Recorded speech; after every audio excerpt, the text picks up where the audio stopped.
Welcome back, ladies and... I believe it's time for a battle. Mean Lady hates everyone, especially us. We buy her house after she failed to pay her debt. First of all, English isn't my first language, but I try my best. I'm on mobile, so formatting may be crap. TLDR at the bottom. The house we live in was built at the same time as hers. My parents were often at the construction site and help if they can. The strange lady was nice to us at the beginning, but that changed soon. This happened around Christmas 2017. We have a neighbor who is very unpopular in our neighborhood. She is well known for harassing people who use the public path at the left side of her house. The path is one of 3 to reach the public playground behind her house. If someone used the path, she would scream at them that this is her path on her private property, which is wrong. Sometimes she would close the path with a red and white plastic chain and won't let anyone use the path. She would scream at kids on the playground when they were loud, at daytime. She always had her shutters almost down, so she could stalk the people on the street and stay unseen. If some kid's ball landed in her garden, she would bring it to the kids and destroy it with a knife right in front of them. All the kids knew this and would run by her house if they wanted to go on the playground. When the neighborhood kids were playing in the winter outside, in the snow, she would call the CPS equivalent in my country and tell them that they were locked outside by their parents as a punishment. If someone walked by her house at night, she would often call the police due to a noise complaint. She was known by everyone in our neighborhood as the witch. But she hated my family in particular. We lived right beside her house. Our house shared one wall. When me and my sister were young, we would use the swing in our garden or jump on our trampoline. She would regularly file noise complaints and often harass me and my sister when we were alone in our garden. If my parents heard her screaming swear words at us from the first floor of her house, they would yell back. If me or my sister walked on the path by her house, she would scream at us. We used the path daily on our way to school. One time, when I came home from school, she was in her car with the trunk on the sidewalk. When I walked by the back of her car, she howled the engine and the dark exhaust hit me. Almost every night she would hit the shared wall with something to wake us up. Sometimes she'd ring on our doorbell and try to make us go to other neighbors to complain about small things. We often had lawsuits with her. One time because her trees grew 2 meters over the border. Another time because she built a fence by sticking bamboo mats in the dirt and tearing it out the next day and telling the police we destroyed her wooden fence. We won all the lawsuits against her because my uncle, he's teaching law school, gave us good advice on how to deal with her and name lawyers he knew were good. She never paid the workers who repaired things at her house and the electrical and water bills. When her old car broke down, she didn't pay the car mechanic and never got her car back. She was in debt and had a mortgage on her house. When the foreclosure came, we were at the courtroom and bought her house. She was with us in the courtroom when the auction was and tried to buy her own house, but wasn't allowed because she couldn't provide proof that she has enough money. We bought her house where she lived for 20 plus years in front of her. We bought it because my parents were at the construction of her house and knew the workers did a great job at building it. We renovated it when she left. We repainted all the rooms, renewed the insulation, and put everywhere where no tiles were, new wooden floors. My grandparents will be moving in her old house this fall. A near-lethal blow from Prorevenge. Can Nuclear Revenge rise from the ashes and claim victory? Let's find out. Parking spot stealing douche waffle gets his Lexus set on fire. While not as nuclear as some stories I've read, proportionate to the crime, I'd say this counts. Set the Wayback Machine to the year 2000. I'm living in a crappy apartment over a storefront, so parking was limited. Now, this was the middle of winter, and I didn't have a car at that period of my life, but my girlfriend at the time did.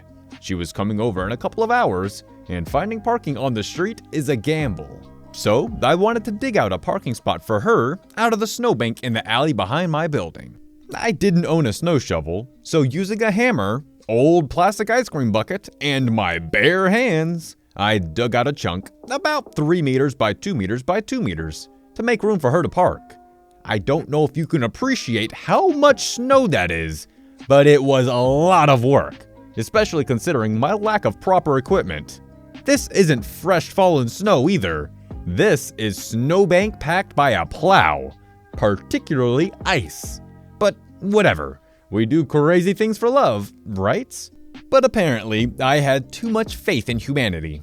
I thought the cardboard sign I left in the newly cleared parking spot that said, "I spent an hour and a half digging this out for someone specific, please do not park here," would be enough. Nope, wouldn't be writing this if it had been. Naturally, some thunder douche of a Lexus owner threw the sign in the dumpster and stole the spot.